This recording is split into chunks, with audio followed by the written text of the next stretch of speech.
Só não precisava ter feito continuação, hein?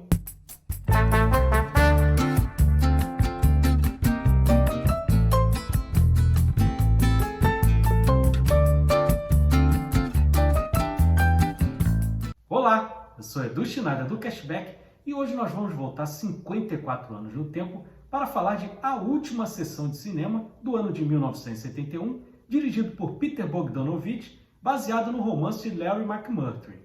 E acho que vale a pena, antes da gente adentrar no filme, falar sobre a figura do Peter Bogdanovich. Ele que era um crítico de cinema, e ele se inspirou muito na turma da Carrier do Cinema, que também era crítico de cinema, e acabaram criando o movimento da Nouvelle Vague. E aí nós temos Eric Rohmer, Jean-Luc Godard e o preferido dele, François Truffaut, a quem ele entrevistou muitas vezes na época que era crítico de cinema. E aí, resolvendo fazer o mesmo caminho dessa turma, Peter Bogdanovich e a sua esposa Polly Platt, que também trabalhava com cinema na área de direção de arte, resolveram se mudar para Los Angeles. E aí passaram a frequentar muitas festas ali do círculo de Hollywood e acabaram conhecendo Roger Corman, grande produtor, e o resto é história. Peter Bogdanovich faz parte do movimento Nova Hollywood, que a gente conhece bastante, que a gente admira muito e que deu pra gente diversos cineastas que a gente ama até os dias de hoje. Francis Ford Coppola, George Lucas, Steven Spielberg, Brian De Palma, Martin Scorsese e o Peter Bogdanovich também. A Última Sessão de Cinema não é o primeiro filme do Peter Bogdanovich. Ele antes tinha feito Na Mira da Morte, no ano de 1968, que nem é um filme ruim, mas acredito que a primeira vez que ele acertou em cheio foi nesse filme aqui que a gente vai falar agora. O elenco desse filme eram rostos desconhecidos na época, mas que depois se tornaram muito conhecidos. Temos o Jeff Bridges fazendo Duane, temos Cybill Shepherd, que todo mundo vai lembrar lá do seriado A Gata e o Rato. Temos Timothy Bottoms fazendo o Sônia, o irmão dele, Sam Bottoms, fazendo o Billy, temos a Cloris Leachman fazendo a Senhora Ruth, Ellen Burstyn fazendo a mãe da Jace, Ben Johnson fazendo o Sam the Lion, personagem importantíssimo no filme, e temos até o Randy Quaid fazendo o Lester. Aí já bem qualquer coisa como é a carreira do Randy Quaid, afinal não é um ator assim muito bom, né? E como eu falei na minha abertura, o Peter Bogdanovich era casado com Polly Platt, que era um braço direito dele nos sets de filmagem. Ela dava muitas ideias, inclusive influía no roteiro também, eram bem parceiros. Só que essa parceria se ruiu a partir desse filme. Por quê? Peter Bogdanovich acabou se apaixonando pela Cybill Shepherd, terminou o casamento dele e se envolveu num romance com Cybill Shepherd. E podemos dizer que isso até afetou a carreira do Peter Bogdanovich, porque com o relacionamento da Cybill Shepherd, que eu não considero uma atriz lá muito boa, ele acabou fazendo alguns filmes com ela, estrelando, por exemplo, Daisy Miller, que é um filme bem fraquinho e que, repetindo, eu considero que prejudicou um pouquinho a carreira do Peter Bogdanovich. Sem contar que destruiu o relacionamento dele já de muitos anos. E dando aquela pequena sinopse que a gente faz sempre, o filme ele abre com uma cena bem curiosa. A história se passa no Texas, no início dos anos 50, período pós-Segunda Guerra Mundial, e parece uma cidade fantasma. Tá tendo quase que uma tempestade de areia ali, você não vê ninguém, a cidade praticamente deserta, e você vê o personagem do Sam Bottoms, o Billy, varrendo a rua. E que naquele caso ali é quase como enxugar gelo, porque quanto mais ele varre, quanto mais areia voa para cima dele. E aí Peter Bogdanovich vai apresentando os personagens pra gente. A história se passa muito pela visão do Sônia, personagem do Timothy Bottoms, que joga no time da escola, tem uma namorada, e ali na cidade não tem muito o que fazer. Ou você vai na lanchonete, ou você vai jogar sinuca, ou você frequenta o único cinema da cidade. E o curioso é que todos esses estabelecimentos pertencem a Sam the Lion, personagem do Ben Johnson. Por isso, então, ele é muito importante ali para aquela cidade. Sem ele, praticamente não há o que fazer. Permeando a história, temos o melhor amigo de Sônia, o Duane, interpretado pelo Jeff Bridges, que é namorado de Jace, personagem da Cybill Shepherd. E ali você vê uma cidade pequenininha, todo mundo se conhece, e aos pouquinhos você vai ver a decadência ali daquela cidade e vendo que a hipocrisia rola solta ali. Todo mundo tem algo a esconder ali. Sônia mesmo, o personagem principal, ele acaba se relacionando com a esposa do treinador dele. O relacionamento de Duane e Jace está por um fio, até porque a família de Jace é uma família de posses, eles não gostam do Duane porque é um pobretão.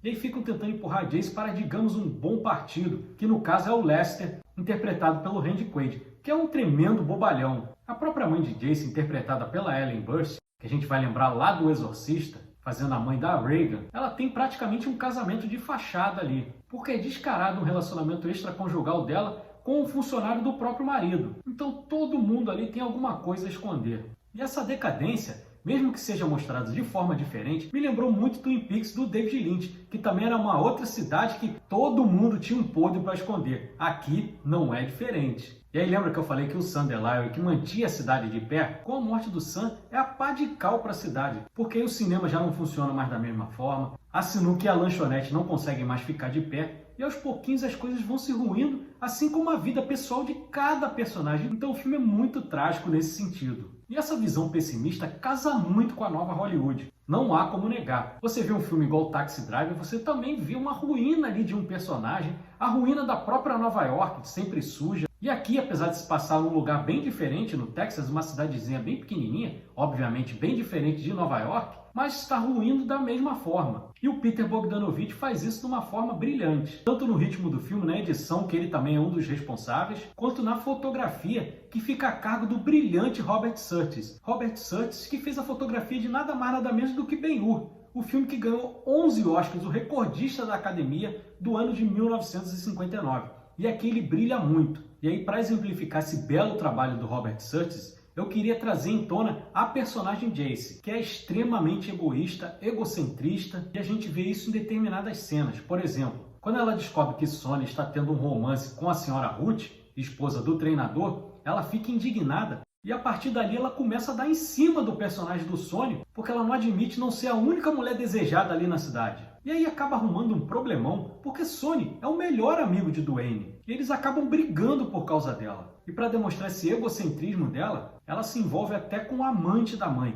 E aí a fotografia do Robert Surtees brilha de forma fabulosa, porque a cena de sexo é filmada ali no boliche, num breu completo. E a iluminação está só no rosto de Jace. Quando ela dá um beijo no amante da mãe, ele não aparece. Então parece que ela está beijando nada, o que com a fotografia denota mais ainda esse egocentrismo da personagem. Eu achei muito legal. Além da morte de Sam, outra morte que abala bastante a história é quando Billy, aquele personagem que lá no começo do filme estava varrendo a rua, ele é um personagem que, apesar de não explicado, ele tem alguma deficiência, tanto que ele não fala. E Sonny é meio que um protetor de Billy. E Billy acaba morrendo atropelado numa outra tempestade de areia. E aí Sonny acaba desolado também. Por conta desse egocentrismo da Jace e de passar a dar em cima do Sonny, o relacionamento dele com a senhora Ruth, a esposa do treinador, acaba abalado e ele para de encontrá-la. Só que quando ele se vê completamente sozinho após a morte de Billy, ele retorna à casa de Ruth porque de certa forma era a única pessoa que o compreendia ali na cidade, além do seu amigo Dwayne, mas com quem ele não poderia conversar porque ele estava brigado por conta de Jace. E aí nós temos uma cena fabulosa com a Cloris Leachman, que inclusive ganhou o Oscar de atriz coadjuvante. O Ben Johnson, que interpreta o Sam Delisle, também ganhou, mas nessa cena a Cloris Leachman brilha de uma forma excepcional. Pena que a gente não pode mostrar a imagem aqui, senão cai em direitos autorais do YouTube. Mas quem viu o filme sabe muito bem do que eu estou falando. Ela dá uma lição de moral perfeita no Sonny e o põe no seu devido lugar. E o encerramento do filme também é feito de uma forma fenomenal, porque termina dentro do cinema.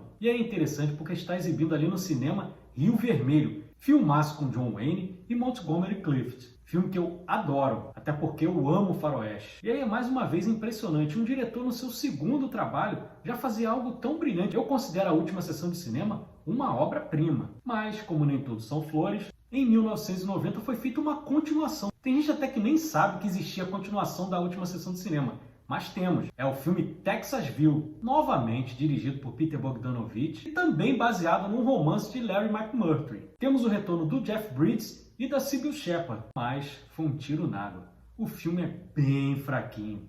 Por isso eu até brinquei na minha abertura. Peter Bogdanovich não precisava dessa continuação não, hein? Mas não tem problema, a gente vai sempre ter A Última Sessão de Cinema para admirar. Mas é isso. Se você gostou desse vídeo, deixa o like, inscreva-se no canal. Cashback tem conteúdo de cinema de domingo a domingo. Eu trago os meus shorts diários, tem meus vídeos de segunda a sexta, falo de filmes antigos e filmes novos, fazemos coberturas de cabine de imprensa, tem o nosso podcast toda quarta-feira às 8h45 da noite, aí em formato mais longo de 1 hora, tem conteúdo de cinema para todos os gostos. Muito obrigado a você que ficou até aqui, um grande abraço e até a próxima. Valeu!